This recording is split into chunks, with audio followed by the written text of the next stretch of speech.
Hello, আসসালামু আলাইকুম। আমরা আজকে রান্না করতে যাচ্ছি আখনি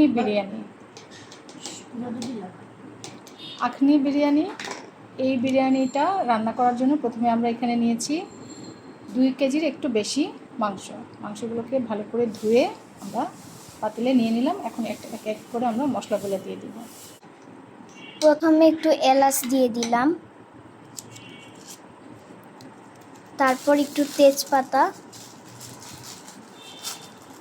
তারপর দারচিনি। আমরা 4টি কালো এলাচ দিলাম। আমরা প্রথমে এবার মৌরি দিয়ে দিলাম।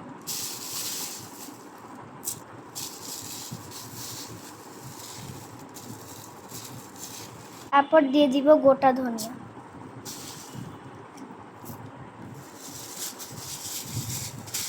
এবার আমরা দিয়ে দিব জয়ত্রী।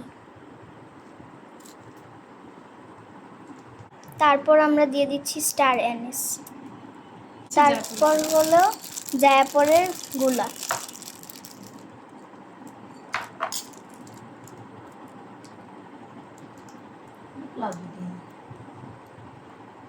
তারপরে দিয়ে দিলাম কয়েকটা লং। এবার আমরা দিয়ে দিলাম গোলমরিচের গুঁড়ো। তারপরে আস্ত একটা রসুন দিয়ে দিলাম। তারপরে আমাদের পেস্ট করা আদা রসুন কাঁচামরিচের পেস্ট।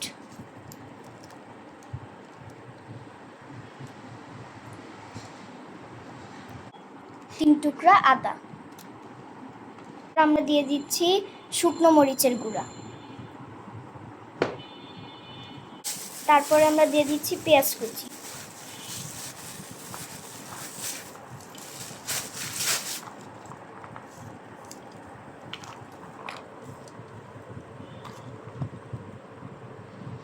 তারপর আমরা দিয়ে দিচ্ছি টক দই।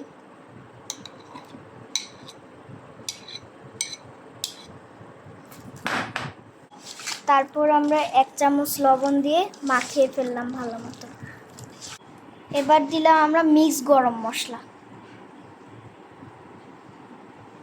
এখন আমরা দিয়ে দিচ্ছি পরিমাণ মতো গরম পানি।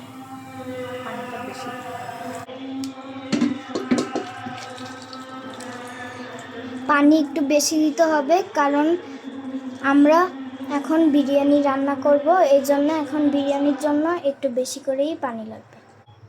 এবার পোলাও চালটাকে পানির মধ্যে কিছুক্ষণ ভালো মতো ধুয়ে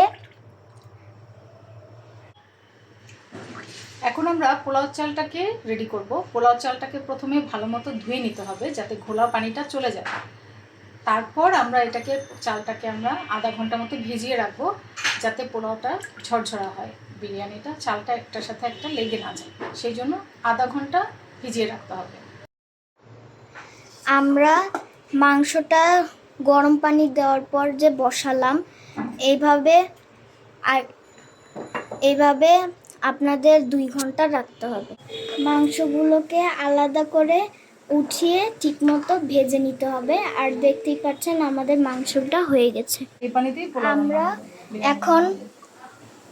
আমরা এখন মশলাগুলো ছেঁকে নিলাম এবং এইখানে আমাদের বিরিয়ানিটা রান্না হবে। মাংসগুলো এবার ঠিকমতো আমরা তেল এবং পেঁয়াজের বেরেস্তা করে রাখছিলাম, ওটা দিয়ে এখন আমরা ভেজে নিচ্ছি। এবার হলো আমরা পোলাওটাকে ভালো মতো রান্না করা আমাদের হয়ে গেছে এবং এখন আমরা মাংসগুলো দিয়ে দিব, যেগুলো আমরা আলাদা করে ভেজে নিয়েছিলাম।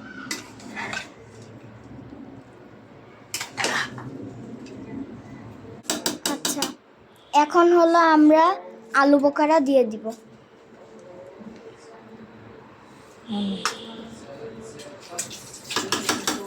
এবার আমরা দিয়ে দিচ্ছি ঘি, 1/2 চামচ ঘি। এবার আমরা দিয়ে দিব কালার।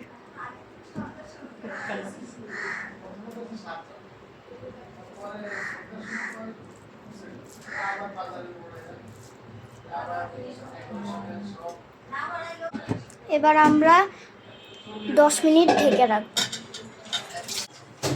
আমরা এখন আমাদের ভাজা বেরেস্তাগুলা বিরিয়ানির উপর দিয়ে দিচ্ছি।